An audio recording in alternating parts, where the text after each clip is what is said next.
Good evening, brothers and sisters. Good evening po, Doc. Good evening Good po mga evening. kapatid. Andito ngayon sa Zoom, Sis Lovely, Sis Monet, Sis Nenning, and Sis Yuyen at Brad Ramel. Good evening sa inyo, mga brothers and sisters. Good Okay, evening Brad po. Ramel, opening prayer tayo. Okay po, Doc. Okay mga kapatid, let us pray in the name of the Father, and of the Son, and of the Holy Spirit. Amen. Saint Michael the Archangel, defend us in battle. Be our defense against the wickedness and snare of the devil. May God rebuke him, we humbly pray.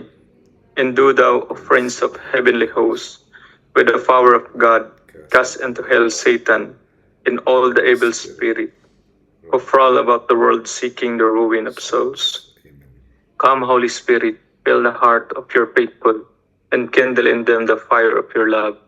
Send forth your Spirit, and they shall be created, and you shall renew the face of the earth.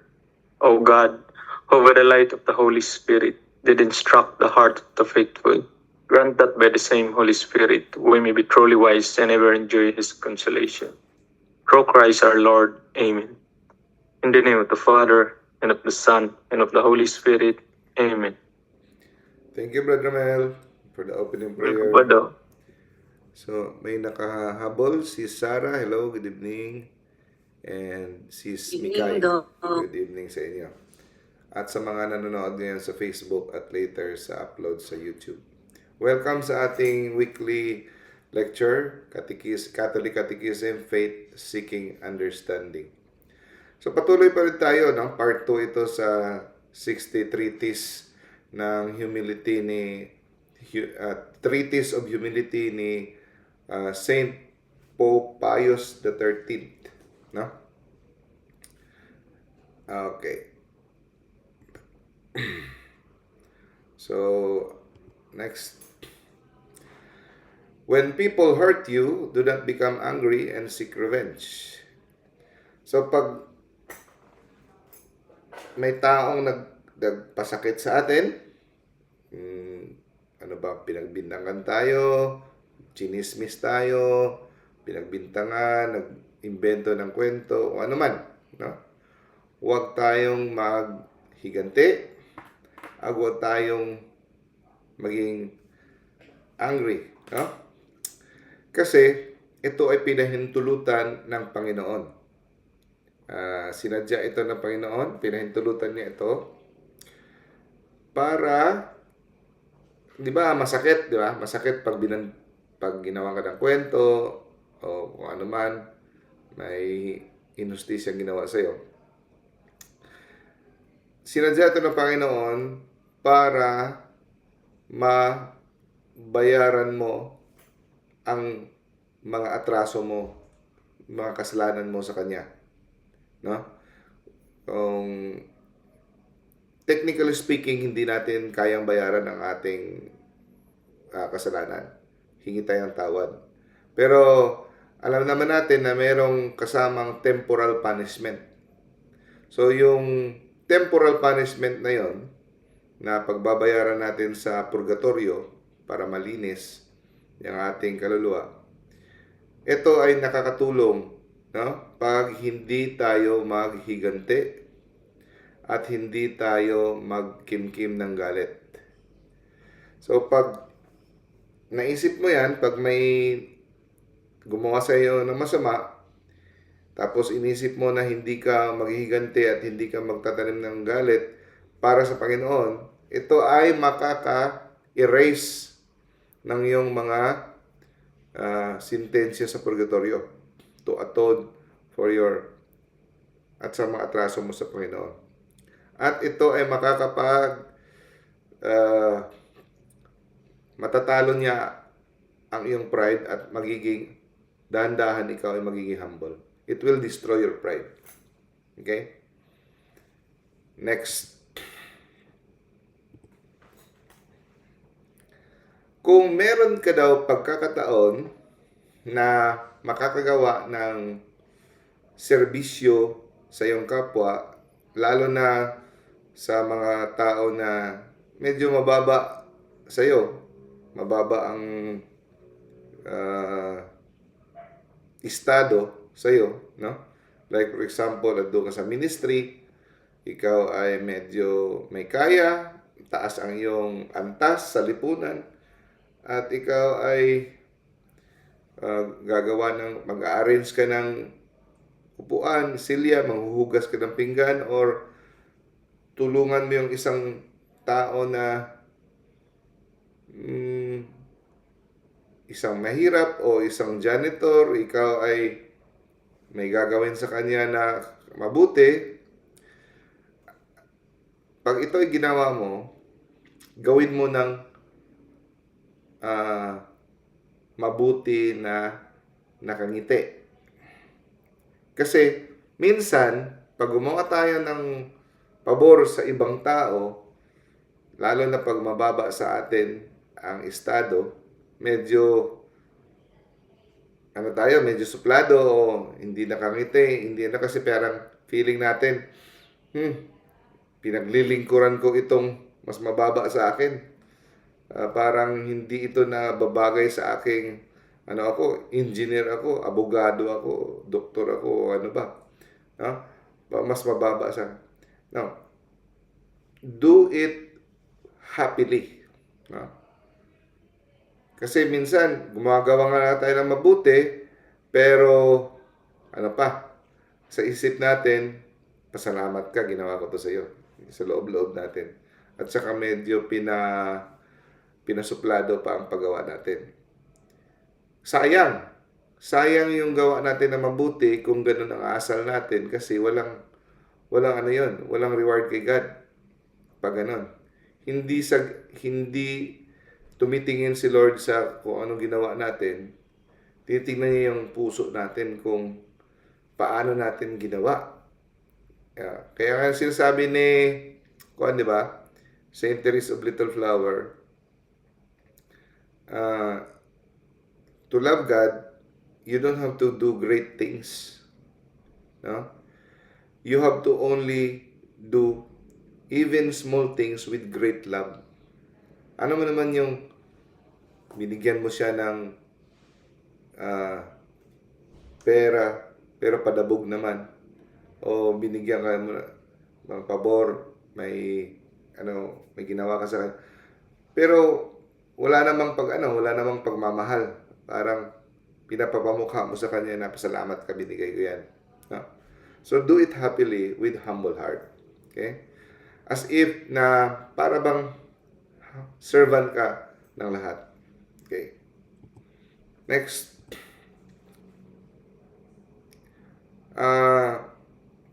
Maraming bagay dito sa mundo na hindi natin kontrolado. Okay? Sa trabaho, sa simbahan, may mga bagay na hindi sakop ng iyong responsibilidad. Okay?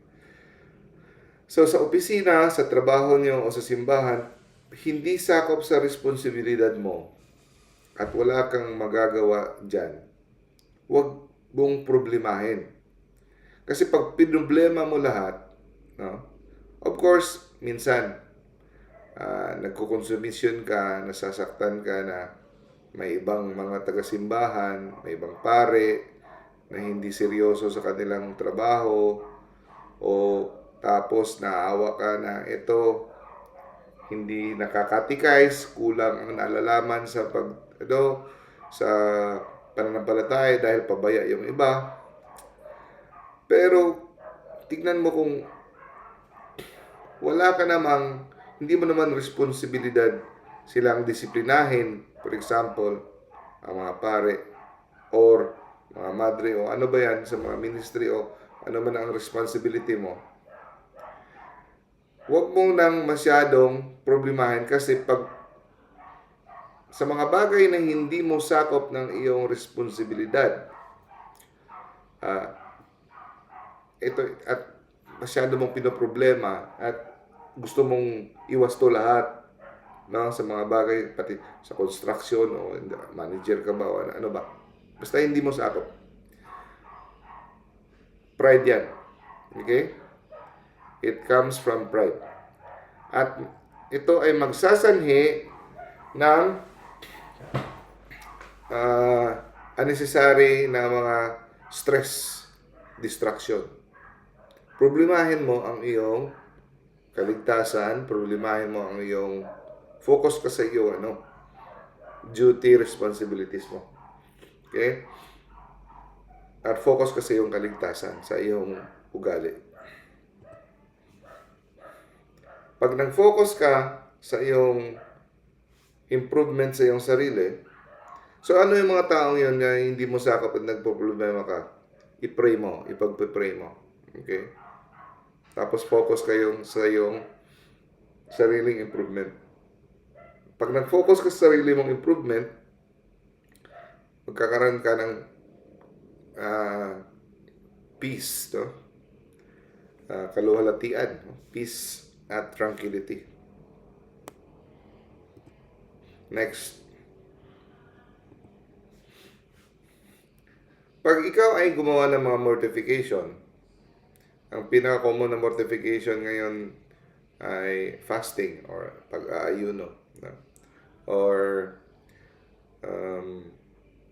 dati marami. No? Sa unang panahon, magsusuot sila ng mga hair shirt, yung mga kakati na damit. Tapos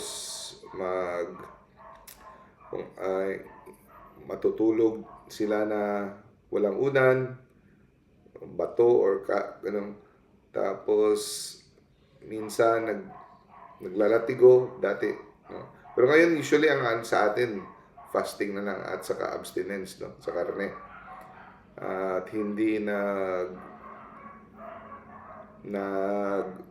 mga pleasures like hindi kakain ng mga chocolate, hindi manonood ng mga palabas. Yun mga example ng mga mortification. Yung dinidisiplina natin ang ating sarili, no? So, pag gumawa ka ng ganun, no? Iwasan mo ang poison of vainglory. Beware of poison of vainglory. Kasi sayang ang iyong merits, mawawala ang rewards mo pag ikaw ay nais na makita at gusto mong purihin ka dahil sa iyong mga nakaluhod ka na sa simbahan na nagpapakita na sinasadya mo na naglalakad ka galing sa likod ng simbahan, magluluhod, kung ano-ano pa man dyan. Anything. Pero kung hindi mo sinasadya, hindi ka nagpapakita at inosente ka, okay lang yan. Pero be careful, no? The poison of vainglory. Kasi kung ang purpose mo ay nagpapakita, ang mga merits mo mawawala. Okay? Sayang. Okay. Now, it is unbecoming for a poor sinner like you to live in convenience. So, kailangan natin yung mga mortification, fasting, at pagtanggi sa mga kasiyahan ng laman, no? Minsan tatanggihan natin ang ating sarili. Kung pwede, schedule natin. Hindi puro pasarap. Pwede minsan tanggihan natin ang sarili sa mga masasarap na pagkain, tanggihan natin ating sarili sa mga masahe, tanggihan natin minsan, no? So kailangan natin, sabi dito, you need penitential works. So kailangan talaga natin ng penitential works. Bakit? Kasi hindi daw nararapat, hindi daw nababagay sa atin na mga makasalanan na magpaparelax-relax. Sabi dito, it is unbecoming for a poor sinner like yourself, hindi nababagay sa isang makasalanan kagaya mo, na mamuhay sa paharuhay, mamuhay sa kasarapan, pleasure. Hindi doon nababagay sa atin. Kailangan daw natin talaga ang mga works of penitensya. Kaya huwag natin ipagmayabang na nagpipinitensya tayo. Kasi ito ay nababagay para sa atin. So, hindi to extra work para sa atin pala. Ito ay ating obligasyon. Obligasyon pala ang penitensya, hindi pala ito yung ang galing-galing mo, gumawa ka ng extra. Hindi to extra. Ito'y nababagay sa ating mga makasalanan. Kasi marami tayong utang na bayaran sa Panginoon. You have so many debts to pay before the divine justice. Kasi marami tayong atraso. Okay? So, gawin pala nating part ng buhay natin ang penitensya. Kaya pag nagpenitensya tayo, huwag tayong mayabang. No? Kasi ito ay nararapat sa atin ang mga penitensya. Next. So, pag may mga problema, pagsubok sa buhay mo ngayon, no? Nangyayari, kung ano man yan, okay? At ikaw ay pinapahiya, no? Or napapahiya, okay? At ikaw ay nalulungkot, no? Huwag kang mawala ng pag-asa. Yeah? Stand firm against temptation. Ang isipin mo, pag ikaw ay nalulugmok ngayon sa mga pagsubok, no? Huwag kang mawalan ng pag-asa at mawalan ng lakas. Tumayo ka. At isipin mo na itong natatanggap mong mga pagsubok ngayon at saka mga problema kung ano man yan, mga pighati, ay kulang pa yan. Remember your many sins. Isipin mo yung mga kasalanan mo. Sa mga kasalanan mong nagawa sa Diyos, itong mga nararanasan mo ngayong mga trahedya, kulang pa yan sa kung anong nararapat na dapat mong madanas dahil sa mga kasalanan mo. Yun ang isipin mo. Sabi mo, minsan nag-self-pity tayo, no? Grabe na to, sobra-sobra na to, sunod-sunod na mga problema. Pero ang isipin mo yung mga kasalanan mo dati. Tapos sabihin mo, kung tutuusin nga kulang pa ito sa atraso ko, so kung anong nararapat kong matanggap. Yun ang mindset natin. Yeah? For which you deserve much harsher punishments than those you are now enduring. Gayahin doon natin si St. Augustine. Ito yung prayer niya. Burn and cut me with whatever you wish. Do not spare me any suffering. No? Huwag mo akong i-adya sa mga kung anong mga suffering, Lord. Sige, Lord. Sugatan mo ba ako kung anong saan ka na no? Kung anong gusto mo, Lord. Huwag mo akong ilayo sa mga suffering na yan. Basta hindi lang ako magsasuffer sa eternity. So, okay lang sa Kanya, no? So, lahat, disiplinahin mo ako ngayon, Lord, kung ano man. Basta, importante lang, maligtas lang ako. Hindi lang ako maimpyerno.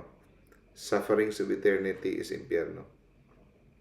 So, okay lang sa kay St. Augustine, no? Basta hindi lang maimpyerno. So, kahit magdusa pa siya. Pag tinanggihan daw natin yung mga tribulation, yung mga pagsubok, yung mga kahirapan na ibinigay ng Panginoon, ay isang pagre-rebelde sa Ama. No? Yung chalice na binigay kay Jesus, tinanggap niya. Yung chalice niya, yung kanyang passion, death, and resurrection, di ba? So, yung mga pagsubok na yan, binigay pala sa atin because of His mercy. Imagine, dahil sa awa niya sa atin, pinahintulutan niyang maranas natin ang mga trahedya at mga pagsubok ngayon na dinadanas natin. Imagine, dahil sa awa niya, pinahintulutan. Bakit awa? Kasi itong mga trahedya na to, makakalinis to ng ating kaluluwa at mababayaran natin ang ating mga atraso. Kaya awa ang ginamit na salita dito. Because of His mercy, pinayagan niya tayong ma-experience ang chalice na ito. Okay? So pag ganyan ang mindset natin, pag dumating yung mga trahedyang ganyan, hindi tayo maliligalig. No? Next. So, example, pag may ginawa kang kapalpakan sa buhay, sa trabaho, ako marami akong kapalpakan. Minsan pag inisip ko, nakakahiya yung ginawa ko. No? Para kang gusto mong magtago yung ulo mo. Ano ba yung ginawa ko? Kakahiya. No? Gusto mong pumunta na sa ibang planeta, mamuhay ng bago doon mo wala nakakilala sa iyo kasi yung mga kahiyan, daming kapalpakan, no? Now, pag may ginawa kang kapalpakan sa buhay at nawala ang respeto ng mga tao sa iyo, okay? Hingi ka ng patawad sa Panginoon at tanggapin mo ang kahihiyan. Tanggapin mo. Yung iba kasi hindi na matanggap, magpapatiwakal, magsa-suicide. Sign of pride yan. No? Gusto nila patawarin na sila ng Lord tapos magic mawawala. Ginawa mo yan, kapalpakan mo yan. Tanggapin mo with humility. No? Kasi pag tinanggap mo, sabihin mo, bagay ito sa akin, nararapat ito sa akin, ito mga kahiyan na ito na wala ang respeto ng tao sa akin. Sign of humility at masisihan si Lord sa iyo. Okay? At will atone your sins. Okay? Process yan eh. So, may konsekwensya talaga ang mga ginagawa nating kapalpakan. Tanggapin mo ang mga kahihiyan. Lalo na ginawa mo, no? So, dahil dito, it will make you more humble. And it will make you more holy. Okay?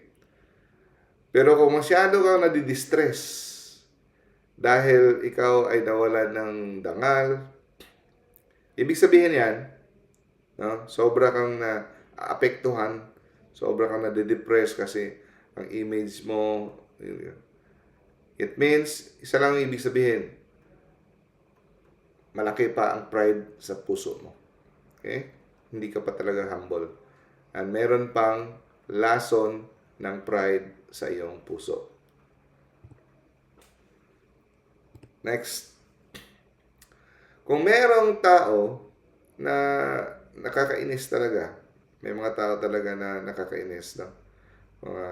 Mga difficult people, mga imposibleng mga tao, ang pangit ng ugali, at basta iba talaga na nakakainis talaga.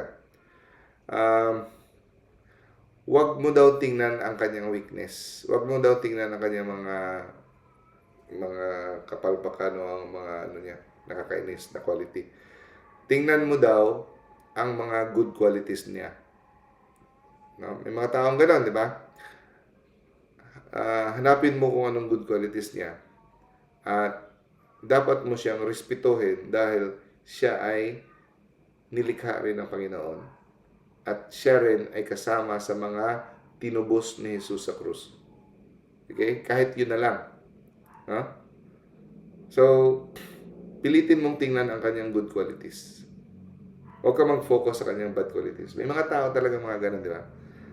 Mga halos ginagawa nila nakakainis at saka parang grabe talaga, di ba? So, remember their good qualities. At yung taong yan, nilikha ng Diyos. Kahit papano nilikha ng Diyos yan. At kahit papano, tinubos yan. Isa yan sa mga tinubos ni Kristo sa krus. At huwag mong sabihin na minsan sabihin mo, hopeless na talagang tao yan. Hanggang sa huli, parang hindi na talaga magbabago yan. Huwag mong sabihin yan. Bakit? Hindi mo nakikita kung sa loob-loob kung ano ang mga grasya na binibigay ni Lord para magbago yan. Hindi mo nakikita. At hindi mo rin nakikita kung ano ang mga plano ng Panginoon sa loob ng kanyang kaluluwa na ginagawa niya ngayon. No? Sa tingin mo lang, parang walang epekto. Pero, the good work God may still be doing in His soul. Huwag mong sabihin na hopeless. Next. Pag ikaw ay pinuri, no? Pag ikaw ay pinuri, uy, ang galing mo. Ang galing-galing mo, ang bait-bait mo, papagbigay ka, talented ka, kung ano-ano, no? Dapat matakot ka daw na baka ang pagpuri na yan, yun na lang ang tanging gantimpala na matatanggap mo. At wala nang gantimpala mula sa Diyos. Okay? So matakot ka na baka yung puri na yan, ang kanilang pagpupuri sa iyo, yun lang.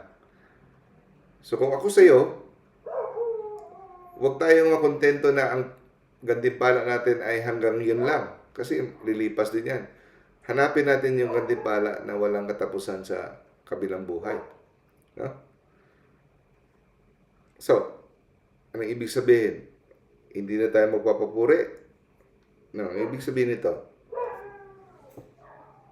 when people praise you or talk too much about your good actions, may mga ginagawa ka mabuti, tapos pimpuri ka, no?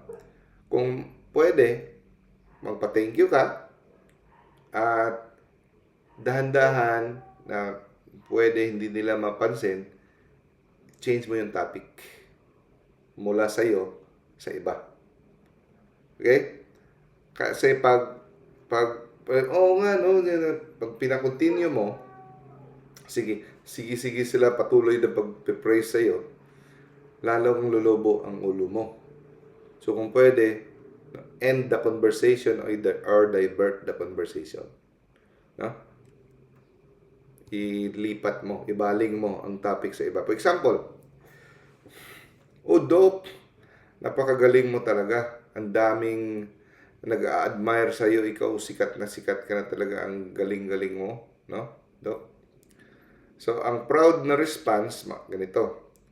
Yes, ang dami ko na talagang natulungan ng mga tao. No? Dahil din sa mataas na experience ko, develop ko skill na ito. So, okay talaga. Dami na talaga. Yan ang example sa proud na response. Ang humble response is, salamat. No? Nagpapasalamat ako sa Diyos na pinayagan niya ako, no? Binigyan na makapag-serve sa iba. Yan. Tapos, dahan-dahan mong i-change yung topic. Huwag mo nang patagalin tungkol sa iyo. Sabihin mo, kumusta naman yung pamilya mo? No, ganun. Huwag mo nang topic para tungkol sa iyo. Change mo na yung topic sa iba. So, ang pagpakumbaba, humility, no? Hindi naman natin dinideny kung anong mga mabuti natin nagawa. Ang ayaw lang natin na tayo ay magiging center of attention. Okay? Kasi hindi yan ang asal ng humility. Ang magiging center of attention tayo. Okay? Next, do not pretend to be humble. No? Ang iba, no, just to receive more praise. Ang iba, nag-aasal humble, papanggap na humble, para lang makaani ng mas marami pang pagpupuri. Ganito. Ano ito? Kasi pwede ka namang magpa-humble sa kilos mo, no? Pero ang puso mo ay proud. Okay? Do not pretend to be humble just to receive more praise. Example. No? Yan ang tinatawag na false humility. No? Nakatanggap ka ng reward sa iyong trabaho. Tapos sabihin mo, I don't deserve this. I'm really not that good. Hindi talaga ako magaling. I don't deserve this. False humility. Pero sa loob-loob, gusto niya mag-insist yung iba na, no, you are really the best. Okay? Sa loob-loob, gusto niya i-insist. Tapos, magtatampo pag hindi nag-insist yung iba. No? So, ang totoong humility, ako'y nagpapasalamat sa recognition na ito. Pero kahit anong magaling, maganda na nangyari, na nagawa ko, it is because God's grace and the help of many people. Yan. Bibigay mo sa Panginoon. Okay. Next. Feel aversion for personal praise to you. Anong ibig sabihin ng feel aversion? Yung aversion, di ba, yung parang pagkamuhi, aversion. Hindi ibig sabihin na magagalit ka pag ikaw ay pinuri. No. Ang ibig sabihin nito, parang dapat kang mailang. Yung mga taong humble, dapat maiilang ka. Hindi ka magagalit. Maiilang ka. Parang hindi ka komportable na ikaw ay pinupuri. Ito ang attitude ng true humility. No? So, hindi ibig sabihin na malulungkot ka dahil pinuri ka, magagalit ka, kasi may nag-appreciate sa'yo. Hindi.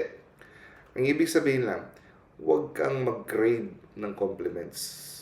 Huwag kang magnanais, huwag kang chasing. Huwag kang maghabol. Huwag kang maghabol ng pagpupuri at compliments. Kung mangyayari yan, okay lang. Kung wala, okay, mas okay, no? At huwag kang mag-depend sa approval ng tao. Approval ni God parati. Okay?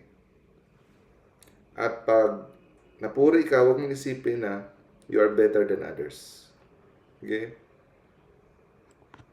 Next. Be happy when others are praised. Yeah?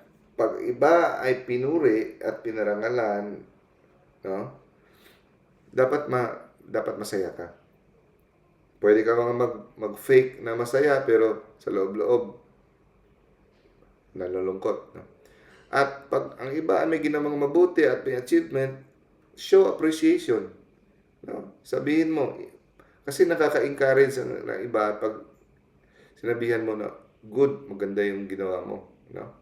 Example, sa simbahan, maganda pagkabasa niya ng first reading or second, napaka-clear. No? So, ma-encourage yung pagbutihin, no? Pero minsan, dahil sa ating pride, hindi tayo marunong mag-ano. So, when they truly deserve it. Pero yung iba naman, hindi naman truly deserving, pinipraise. Ang tawag dyan, flattery. No? Nambobola. Pangit yun. Yan, nambobola ka, hindi naman. Kasi, iisipin niya, magaling siya, hindi naman talaga totoo. Gusto lamang mga papasipsip, pambobola, hindi maganda. Minsan, yung ating pagpupuri, may dalang sarcasm pa. No? Hindi na pangbobola, pang-iinsulto pa. No? Hindi naman totoo. Parang kabaligtaran pa. So, ang mga taong mainggitin at proud, hindi nila kayang magbigay ng compliment at encouragement sa mga taong deserving. Kasi iniisip nila makukuhaan ang puri nila. It lessens their own. Parang feeling nila makukompetensyahan. So, hindi nila, mga taong yun, mga mainggitin, hindi marunong mag-praise. No? Kasi parang makukuhaan ang kanilang honor. At saka ito, mga taong ito, or naranasan mo na rin siguro ito, na ginawa mo, ako parang na-experience ko na rin ito dati. I'm also guilty of this. Na parang, sa harap mo may pinupuri. O si ano ba? Galing niya, no? May ginawa nga ng ganito. No? Tapos, sasali tayo sa usapan. Pero may isasabihin tayo na mga double meaning ng mga salita at minsan may mga pawink-wink pa. Oo nga, no? Pero alam mo naman, ganito. So, oh really, magaling. Yung mga hindi natatapos na sentence para yung nakikinig, magdududa, ano bang ginawa niya? Bakit? Ganun. So, magbibigay ka pa ng intriga. So, imbis yung mga taong ipupuriin, sasali ka nga, parang ano, pero, ganun ba talaga? Ginawa niya, ang bait niya. Tapos yung tono mo, para nagbibigay ng intriga, para bababa ang tingin ng tao sa kanya. Okay? So, ang purpose ng taong yan, para ma-reduce ang reputation. While, parang inosente ang iyong dating, na hindi ka nagbibintang, pero parang inosente. Delikado yan. Gawain ng diablo yan. Example, may binigyan ng recognition ang office mate mo sa isang magaling na paggawa ng isang bagay. Ang taong may pride, sasabihin niya, yes, he did a good job. Pero kaya namang gawin ng kahit sino yan. Or, pwede yung sabihin, yeah, successful siya. Kasi marami siyang connection. Successful siya dahil marami siyang mga advantage. Mga ganon. Example. No? So, ang word niya parang harmless, pero secretly, dinidiminish ang achievement ng other person. Okay? Next. Pag narinig mo na ang isang tao ay nag-speak bad about other person, no? Dapat ang feeling daw natin sa person na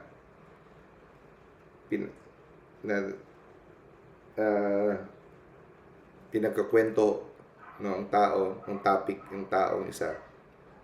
Dapat maawa tayo. We should feel sorry sa tao na ginalibak. Okay? And kung pwede, madepensahan mo habang sinisira ang pangalan ng tao, kung pwede madepensahan mo. Pero huwag mong atakihin yung mga nag-gossip. Ano lang, nang gently lang na i-defend mo. Okay? Pwede mong sabihin ang mga good qualities niya, pero ito naman ginawa niya. No? Or, kung pwede, gamitin mo yung talent mo na ma-change mo ang topic. Okay?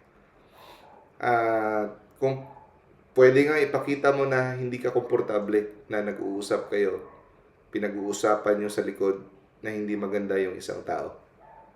Ipapakita mo yung displeasure mo, hindi ka nasisiyahan. Okay? Kasi if you feel satisfied na ang iyong kapwa ay minamaliit sa likod, na sinisira ang kanyang dangal, at medyo naaaliw ka, ibig sabihin daw, ang pride is still present in your heart. No? At marami pang bigas sa iyong kakainin para ikaw ay umabot sa humility. No? Next. Isa sa pinaka-effective na tutubo tayo sa kabanalan ay parati nating akuin at makita ang ating mga kakulangan. So kaya yan ang natutulong ng examination of conscience every night or every evening. Kung ano pa yung kulang mo. Ako ay mainitin ang ulo, hindi pa ako ganun, medyo madamot ako, medyo wala akong pakialam sa ibang tao, suplado ako. Dapat alam mo yun. You have to recognize your own faults, yung mga ganun ba? And then, dapat,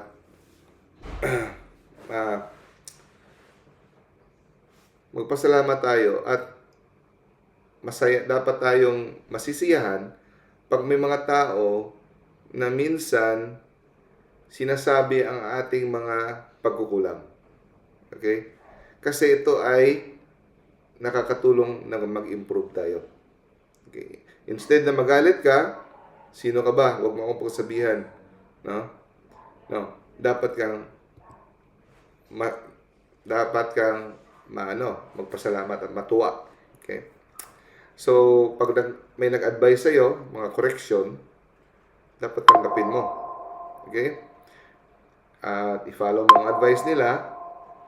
At pag nagawa mo at naging effective ang advice nila, i-follow up mo. Sabihin mo, say thank you sa advice mo, ha. Nakatulong talaga sa akin. Show appreciation sa kanilang advice. Okay? Hindi mo lang tatanggapin, kundi maliban sa tanggapin mo, magpasalamat ka pa pag na-apply mo. Kasi yung proud na person, kahit tinanggap niya ang advice, hindi niya sasabihin na, salamat ha. Gusto niya ipakita na, alam ko na yan. Alam ko na. Hindi niya ipapakita talaga na kahit yun ang pagkakamali niya. Okay? For example, sa pagkanta, gawin mo ito. Alam mo na. Tapos, nakita mong, tama siya. So, tinanggap mo ang advice, gumaling ang iyong pagkanta. Pero hindi mo isabihin na, ang gusto mo ipakita na, alam ko na yun. Alam ko na yun dati. For example, ang isang humble na person, no? Hindi mahiya na sabihin na, tinulungan niya ako. No? Dahil sa kanya, naka-learn ako ng something good. So, yun ang humility. Recognizes mga tao na nakapag-guide, nakapag-improve sa atin. Ang mga tao na proud, hindi nila i-recognize yung mga tumulong sa kanila. Okay? For example, nag-iingay ang kotse. Sabihin ng isa, I think ang problema ay ang loose na fan belt. Pa-check mo. So, ang paparepair niya ang fan belt. Pero, sabihin niya, alam ko naman na fan belt ang problema. Ipapagawa ko yun. No? So, ayaw niyang i-admit. Okay. So, ang totoong humble na tao, willing to accept correction from others. Okay? Pag ayaw mong makorek, pag kinorek ka, tanggapin mo na lang, Brad, na proud ka pa. Okay? Now, kahit sino man ang nagbigay sa iyo ng advice, maliit na tao, taas na tao, hindi karapat-dapat yung hitsura niya na nag-advise sa iyo, kahit yung ugali niya hindi karapat-dapat, huwag mong tingnan. Ang tingnan mo lang kung may mapupulot ka bang aral sa sinabi niya. Galing ba to sa Panginoon? Next. Parati nating isipin na wala tayong magagawa na mabuti dito sa mundo kahit anong liit pa kung hindi sa tulong ng Diyos. Kahit anong galing mo sa trabaho mo, ang galing mo sa pagluluto, sa pag-opera, sa pagtuturo, sa scientist, kung ano pa na magaling ka, o anong kabutihan na nagawa mo, dahil yan sa Panginoon. So, dapat i-recognize mo si Lord always in every small things. Isa yan sa makakatulong na maging humble ka. Next. Pag tayo nagdasal, ito yung kulang sa atin. Akala natin, when we pray, dapat si Lord makikinig agad. Dapat andyan si Lord nagmamakaawa sa atin. Dapat pala, ito ang rason kung bakit hindi effective yung prayer natin. Ito yung number 1 na recipe na tinuro ni St. Alfonso Liguori. When we pray, pray with humility. With reverence. Kaya when we pray, dati, nagpe-pray kami ng rosary, diretso. And the Father, Son, Holy Spirit. Ngayon, sinasabi ko before mag-pray, let us remind ourselves that we are in the most holy presence of God. We remind ourselves na andyan si God Sa harap natin, Diyos, the Lord of Lords, the King of Kings, Hari, respeto tayo. Kasi pag hindi tayo parang pray lang, sige, sabi-sabi lang, tapos sinabi mo yung gusto mo. When you pray, approach God with humility, with deep humility and reverence. Na remember natin na tayo ay mga nilikha at kaharap natin ang tagapaglikha na pumayag na makinig sa ating sasabihin. Yun dapat ang attitude natin. Okay? So, dapat hindi natin i-approach si God casual lang. Na as if may pinapatago tayo kay Lord. Lord, ilabas mo na yung pinatago ko sa'yo. No? No?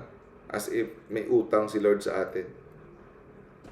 Next, kung makatanggap tayo ng special blessing or grace kakin sa kay Lord, kung ano man yan, no?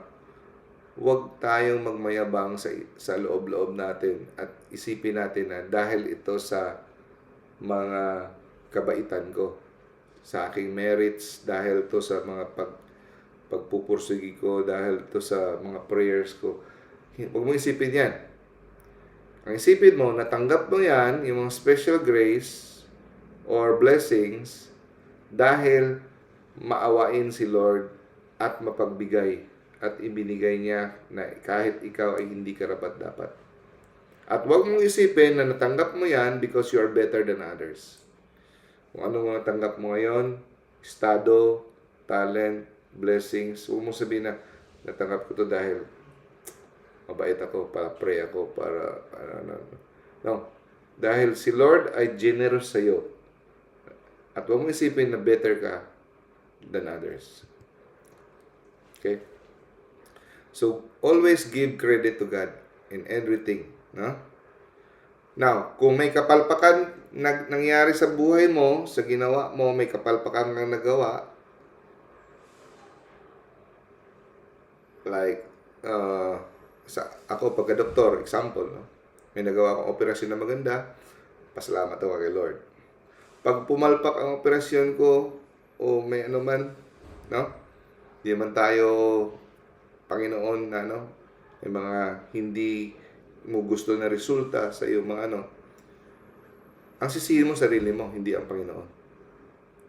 Kung ano man yan, kung ano man trabaho mo, sisihin mo sarili mo. Okay? Pag may magandang mangyayari, praise God. Pag may kapalpakan, sisihin mo sarili mo. Okay? At tanggapin mo kung ano yung kakulangan mo. When we fail, instead of blaming others or making excuses, Lord, bakit ang isipin mo, nagkulang ba ako sa preparation? No? Bakit pumalpak yung cake ko, hindi tumubo? For example. Baka kailangan ko mag-training ulit, o galingan ko pa, o mag-review ulit. No? Did I act without enough patience or wisdom? Saan pa ako pwede mag-improve? Yun ang isipin mo. Baka kulang ako sa preparation, mali yung desisyon ko, o ganito. Huwag mong isipin na routine na ito lahat. Of course, mayroong mga sitwasyon na beyond your control. Beyond your control, hindi mo na lagpas na sa iyong control. Pero ang humble person will say, lahat ng kabutihan na nangyari sa aking trabaho dahil kay God. Pero yung mga kamalian, kapalpakan sa trabaho ko, nakikita ko na pwede pa akong mag-improve. Pwede pa, may kulang pa ako, kailangan ko pang more mag-improve. Okay? Kahit 20 years mo nang ginagawa, pwede ka pa mag-improve. Okay? Example, a surgeon na nag-successful, ang sabihin ng isang proud na doktor, I am an excellent surgeon. My skill made this possible. Ganito, naghirap din ako. Nag-aral ako ng ito. Tagal kong dinevelop ito. magaling akong surgeon. Pero yung humble na surgeon, sasabihin niya, pasalamat. Pasalamat ako kay Lord na ginaid ang aking hands, giving me wisdom, allowing this patient to heal. Pero kung may complication na mangyari, ang humble surgeon, sabihin niya, ano pa kaya ang pwede kong ginawa na mas nakakabuti pa sana? Ano ang malalearn ko from this happening? No? As a doctor, isa sa mga prayer ko, no? Ito talaga, pag may mga komplikasyon sa pasyente ko, sinasabi ko, parang ayaw ko na mag-clinic bukas, no? Kung anong, minsan, may tendency na parang sisisihin natin si Lord. Lord, ginawa ko naman lahat. Nag-ingat naman ako. Nag-pray naman ako before. Bakit nangyari pa ito, Lord? Yun minsan, no? Yun ay sign pala ng pride yan. Dapat, may pagkukulang pa ako. Pwede pa ako mag-improve. No? So, sa aming mga surgeon, isa sa pinaka masakit sa amin niya, pag may nangyari sa pasyente, mas okay pa nabaga ang kotse, kung ano-ano pang mga ano-ano diyan mga problema kumpara sa na hindi mo makikita na hindi masaya ang pasyente. Okay. If you receive praise for something good you have done, do not become proud. No? Remember that other person with the same grace may have done even better. So, anong ibig sabihin? Pag ikaw ay pinuri sa isang bagay na ginawa mong maganda, huwag lumobo ang ulo mo. Ang isipin mo, kung sa iba nangyari ito, kung sa iba binigay ang talentong ito, baka mas mabuti pa ang kanyang paggagawa kumpara sa akin. Yun ang isipin mo. Kung parehong talento, parehong estado, baka kung saya ang talent na ito pag binigay sa iba, kung sa iba ito, mas lalong mas maganda pa. Kaya wag lulubo ang isipan mo na galing. No? Example, nag-perform ka ng mahirap na surgery. Sabihin niya, oh, you're an amazing surgeon. Wala na makakagawa nito mas better pa sa'yo. Ikaw talaga, galing ka talaga. So, ang proud na doktor, sabihin niya, yes, magaling ang skill ko. I am one of the best. No? Pero ang humble na doktor, or iba, kayo na gumawa ng ibang example kung ano yung trabaho nyo. Ito na maisip. No? Sabihin ng isang humble ay, pasalamat ako sa iyong kind words, pero nagpapasalamat ako kay Lord na binigyan niya ako ng knowledge, ng skill, ng pagkakataon na makatulong sa pasyente. No? At kung itong parehas na talent binigay sa iba, siguro mas magaling pa sila. No? So, kailangan ko remain grateful and not proud. Next.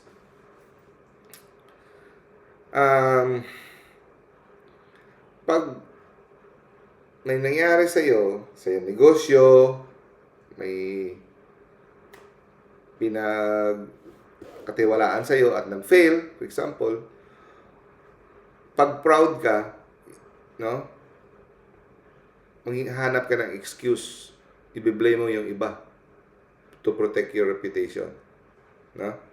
Kung ano-ano. Yung mga tao mahilig magsisi sa kung ano, hindi mag-i-improve. Okay? Pag mahilig kang akuin ang kasalanan at mag-improve, yun. Mag-i-improve ka.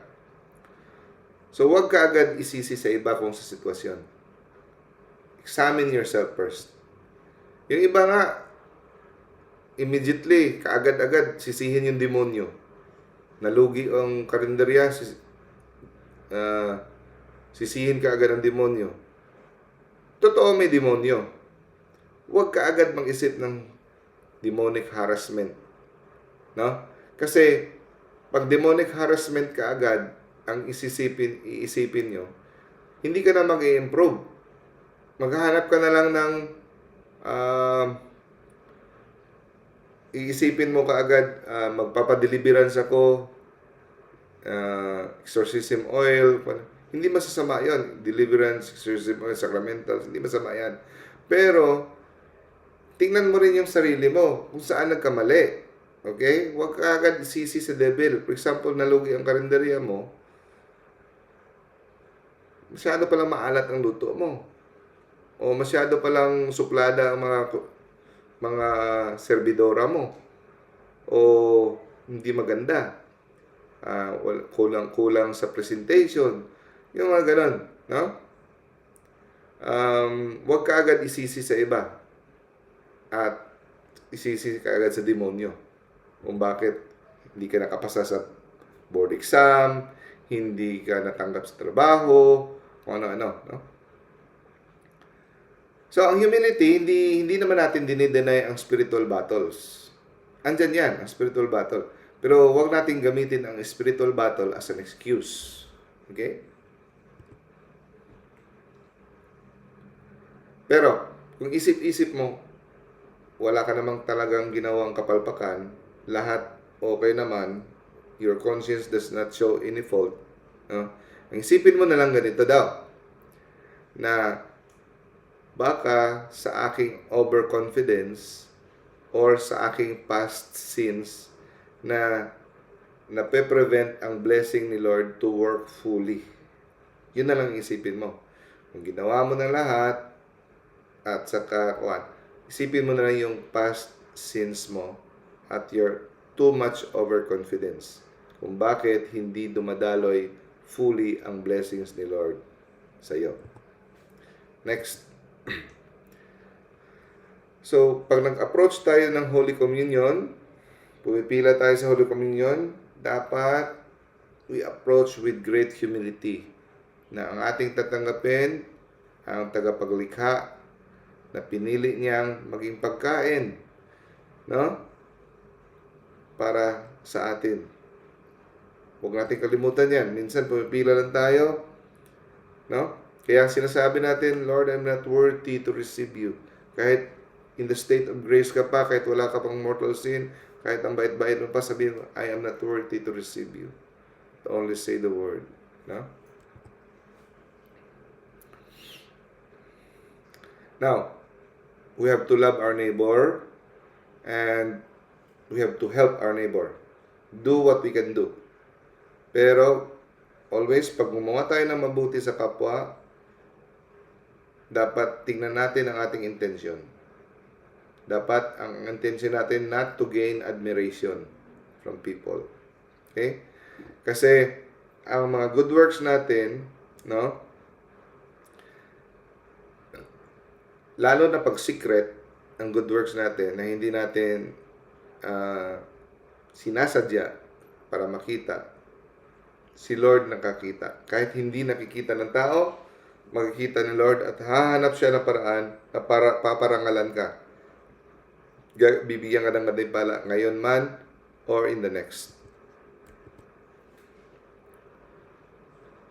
So, para kung gusto nating tumubo sa humility, always examine your thoughts, words, action, bago mo gawin.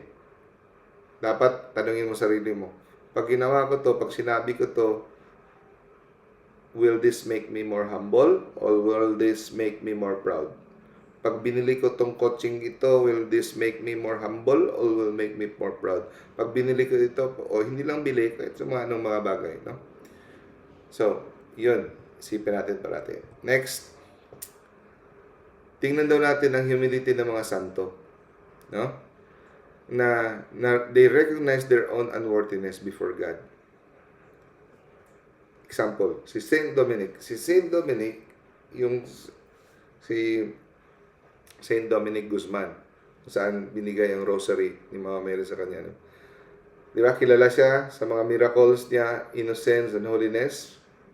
Pero, ang tingin talaga niya sa kanyang sarili na makasalanan, na hinihiling niya sa Diyos na huwag parusahan ang mga lugar na kanyang dadaanan. Baka madamay sa kanyang mga kasalanan. Ganon kamasahol ang tingin niya sa sarili niya. Pero, sobrang banal na niya. So, ganon mag-isip ang mga saint. Tayo, konting kabutihan lang ginawa natin, feeling natin, saint na tayo, no? Pero sila, iba. Ito yung prayer niya, oh. Before he enters the city, he would kneel down, put his face to the ground with tears, at sabihin niya, I implore you, O Lord, maawa ka sa akin, huwag mong tingnan ang aking mga kasalanan, at huwag mong parusahan itong lugar na ito dahil sa aking kasalanan. Imagine, huwag mo silang madamay dahil sa aking kasalanan. Ibig sabihin, mga kapatid, nakakadamay ang kasalanan. No? Nakakadamay. Lalo na pag leader ng country ang gumawa ng kasalanan at matataas. Okay? Si St. Francis, St. Francis of Assisi, holy na yan, ha? He considered himself as the worst sinner on earth. He believed that if God have given graces to other person, no? Kung yung binigay ni Lord na grace sa kanya, kung binigay sa iba, mas greater ang response ng ibang tao kumpara sa kanya. Yun mag-isip ang mga saints. Kaya nilagyan natin ng title na Humility of the Saints, no? So every day, dapat kilalanin mo ang iyong mga pagkukulang, ang iyong mga kamalian, mga kasalanan. No? As if ikaw ay isang, sa American Idol ba, parang sino ngayon, yung isang, mataray na lalaki, si Simon, parang si Simon, yan ka. Dapat ganun yung isipin mo, kasuplado ka. So you recognize your faults, no? Kasi pag inalam mo yung mga kukulang mo, pag narinig mo to galing sa iba, na ibinato sa'yo, hindi ka na mabibigla. Mapaghandaan mong i-accept ang mga criticism kasi alam mo na eh. Kasi pag hindi ka tumitingin, hindi mo tinatanggap, magiging defensive ka. Next.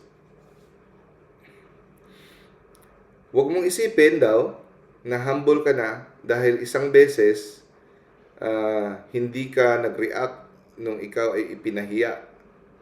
Ikaw ay pinuna.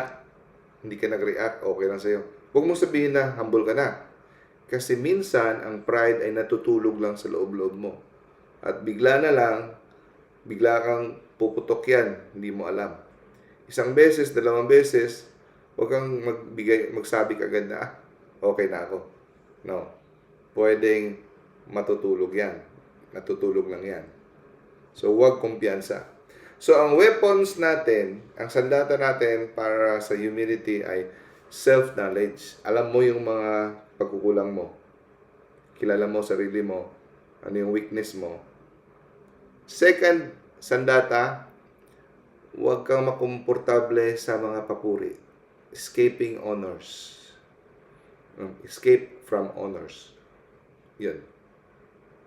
And third weapon para to counter pride, no, is huwag kang maging allergy.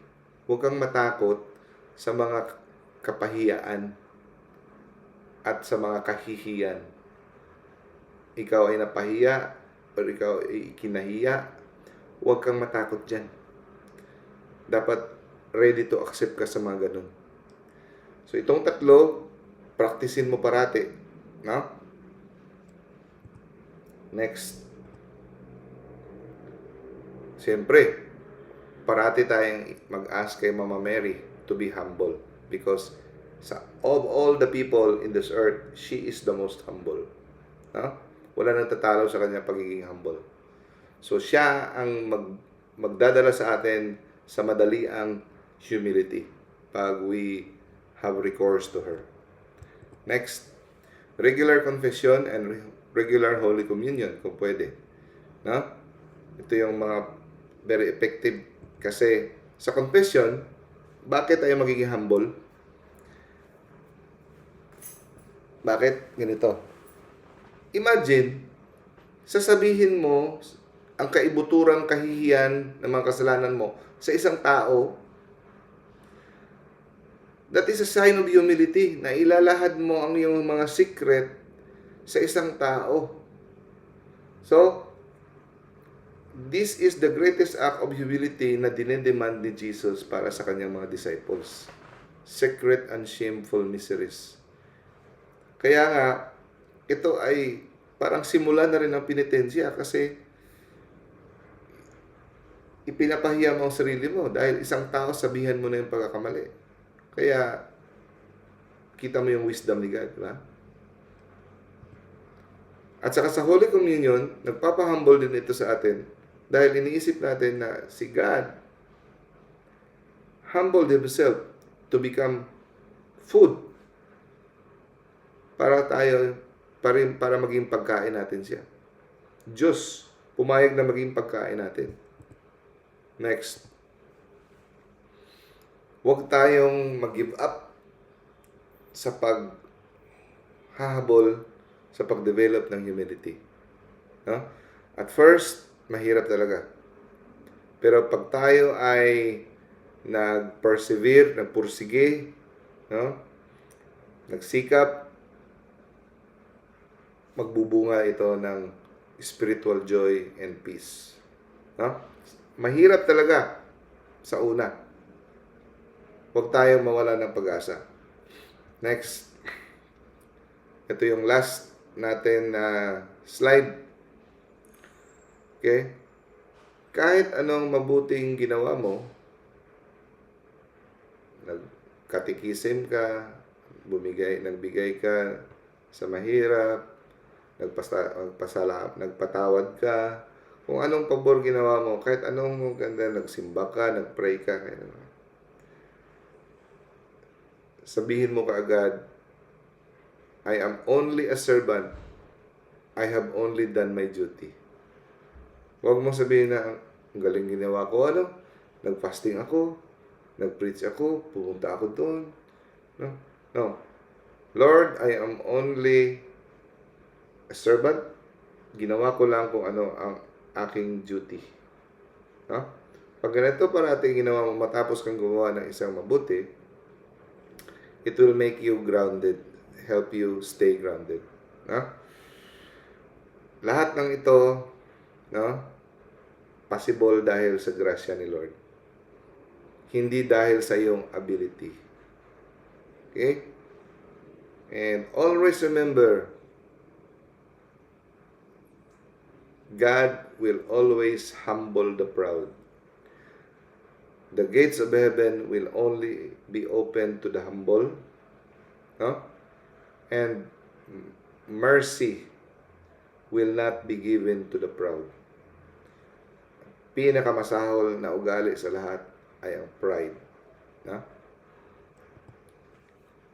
So, ang struggle ng practice of humility, ng pagiging humble, hanggang sa huling hininga.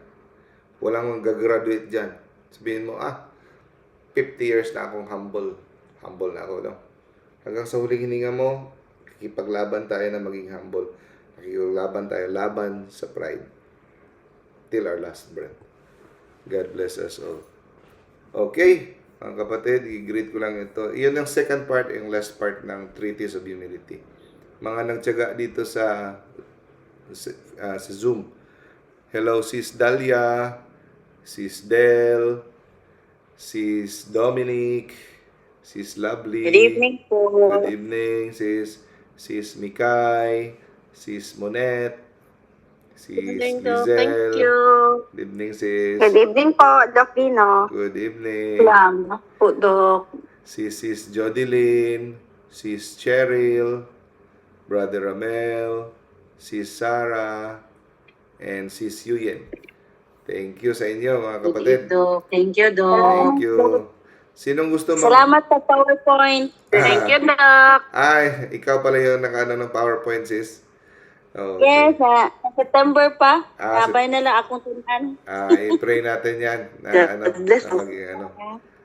Oh, sis Dominic, ikaw na mag-closing prayer. Sige po. Sige, sis. Okay po. Okay. Hello po. Okay po. Mag-pray po tayo. Lord, nagpapasalamat kami sa gabing ito, Lord, na marami kaming natutunan sa lesson about humility.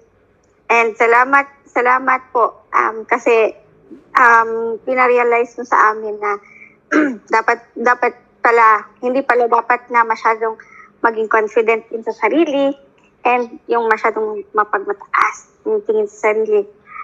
Salamat, Lord, sa pag-teach us. Thank you po sa ganitong pagkakataon, Lord, na napukaw ang aming mga puso, ang aming mga isip na hindi pala dapat ganon.